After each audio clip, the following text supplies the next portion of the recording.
A variedade lingüística busca abrirse camiño no mundo a pesar de que todo pareza confluir no inglés.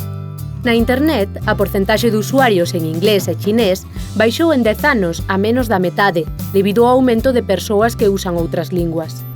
Cando se fala de linguas de enormes magnitudes, todo adoita ser moi relativo. É habitual falar do chinés como unha lingua que falan máis de 1.000 millóns de chineses.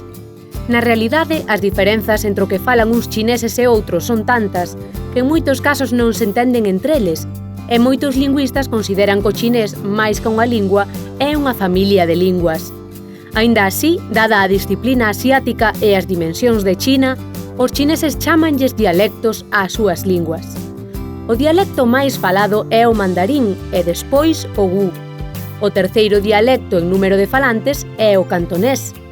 Recentemente, houbo manifestacións da mocidade na cidade chinesa de Guangzhou para pedir a conservación do cantonés, un dialecto que falan 70 millóns de persoas na provincia de Guangdong, en Hong Kong e en Macao. É dicir, un dialecto que ten máis falantes cos que suma o inglés contando Reino Unido, Irlanda e Malta. Recentemente, o Parlamento Europeo pediu a China que renuncie a eliminar o tibetano do ensino na rexión autónoma do Tíbet e a China comprometeuse a que no 2015 todos os nenos das zonas agrícolas e de pastoreo do Tíbet recibirán polo menos 2 anos de educación infantil gratuíta, tanto na lingua tibetana como en chinés mandarín. O 22 de novembro de 2010, Panamá, na súa Gaceta Oficial, recoñecíalles a 7 linguas indígenas a condición de valor histórico e patrimonio da humanidade. Son as linguas das etnias Ngabe, Buglé, Kuna, Emberá, Bunan, Naso-Tierdi e Bribri. Terán educación bilingüe e desaparecerá a prohibición de que os nenos falen unha lingua indíxena ou usen o vestiario tradicional.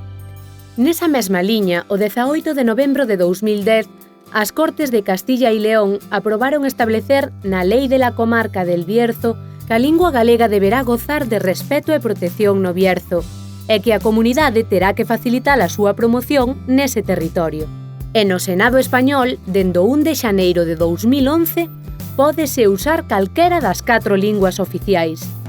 A variedade lingüística, pouquiño a pouco, abre camiño no mundo. Ben falado! Sentímola cando vemos alguén que ten algo que nós queremos. Envexa. Están no ceo facéndolle compaña á lúa. Estrelas. Pois como sabes? Nisto das linguas no mundo hai dúas correntes. Por un lado está a busca dunha lingua internacional que ata o século XVIII foi o latín, no principio do século XX era o francés, no principio do XXI está sendo o inglés e se cadra dentro de 50 anos é o mandarín da China. Todo depende de onde estea o poder económico e político nese momento. Pero hai unha segunda corrente igualmente mundial e igualmente forte que é o renacemento das linguas pequenas que reivindican a súa plena legalidade no seu propio territorio. E hoxe vimos como Europa pediu a China que respete o tibetano e vimos como Panamá legalizou 7 linguas que nin sabíamos que existían e vimos como os bercianos conseguiron que se respete a lingua galega que les falan. No fondo desta segunda corrente está o principio de que todos os seres humanos somos iguais en dignidade independentemente do tamaño da lingua que falemos. Abor.